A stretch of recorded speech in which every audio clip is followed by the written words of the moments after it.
মুসলিম গরিব মানুষদের যদি এতই ভালো করার ইচ্ছে থাকতো তাহলে মুসলিমদের উন্নয়নের জন্য আপনারা কি কাজটা করেছেন? মুসলিমদের শুধু ওয়াকফ সম্পত্তি এই ওয়াকফ অ্যামেন্ডমেন্ট বিলটাই মনে করছেন যে মুসলিমদের ভালো করার জন্য? মুসলিমদের যদি সত্যিকারের ভালো করতে চান তাহলে মুসলিমদেরকে আগে উচ্চতর শিক্ষায় তাদের প্রোটেকশন দেওয়ার ব্যবস্থা করতে হবে। প্রথমে আপনাদের ধর্মীয় অধিকারগুলো কেড়ে নেবে এই ওয়াকফ অ্যামেন্ডমেন্ট বিলের মধ্যে দিয়ে। তারপর আপনাদের নাগরিক অধিকারগুলো কেড়ে নেবে, কেড়ে নিয়ে সিএনআরসি করে আপনাদেরকে বেনাগরিক করে এই দেশ থেকে তাড়ানোর এটা হচ্ছে গিয়ে একটা প্রাথমিক পর্যায়। বন্ধু, ইতিহাস সাক্ষী রয়েছে, আইন অনেক হয়েছে, কিন্তু সেই আইনও ফেরাতে বাধ্য করতে হবে। যেমন ভাবে আমাদের দেশের কৃষকরা নাওয়া নেই, খাওয়া নেই, দিন নেই, রাত নেই, শীত গ্রীষ্ম বর্ষা 2 বছর রাস্তায় পড়ে থেকে কৃষি আইন ফেরত করতে বাধ্য করেছিল।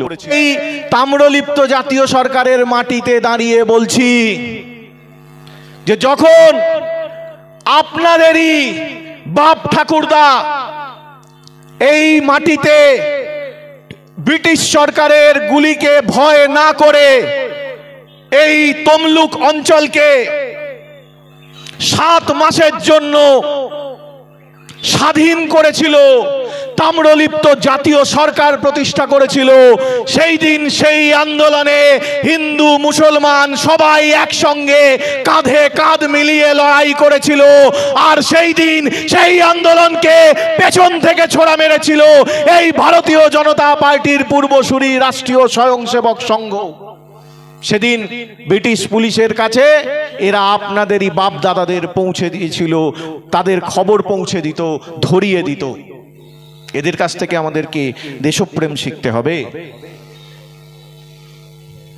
এরা আমাদের দেশপ্রেম শেখাতে আসবে। এরা বলছে যে মুসলিমদের ভালোর জন্য, মুসলিম গরিব মানুষদের ভালো করার জন্য তারা নাকি এই ওয়াকফ অ্যামেন্ডমেন্ট বিলটা এনেছে। খুব ভালো কথা। তো মুসলিম গরিব মানুষদের যদি এতই ভালো করার ইচ্ছে থাকতো তাহলে মুসলিমদের উন্নয়নের জন্য আপনারা কি কাজটা করেছেন? আপনারা মুসলিমদের শুধু ওয়াকফ সম্পত্তি এই ওয়াকফ অ্যামেন্ডমেন্ট বিলটাই মনে করছেন যে মুসলিমদের ভালো করার জন্য? মুসলিমদের যদি সত্যিকারের ভালো করতে চান তাহলে মুসলিমদেরকে আগে উচ্চতর শিক্ষায় তাদের প্রোটেকশন দেওয়ার ব্যবস্থা করতে হবে। আর সব ধরনের চাকরিতে মুসলিমদের প্রোটেকশন দেওয়ার ব্যবস্থা করতে হবে। আপনারা এই মঞ্চ থেকে জোরে এই বিষয়ে দাবি তুলুন। বাকিটা মুসলিমরা বুঝে নেবে তাদের ধর্মের কি অধিকার, তাদের ধর্মের কি প্রয়োজনীয়তা, সেটা মনে হয় আমাদের যারা মুসলিম ভাই বন্ধুরা রয়েছেন তারা বুঝে নেবেন। কারণ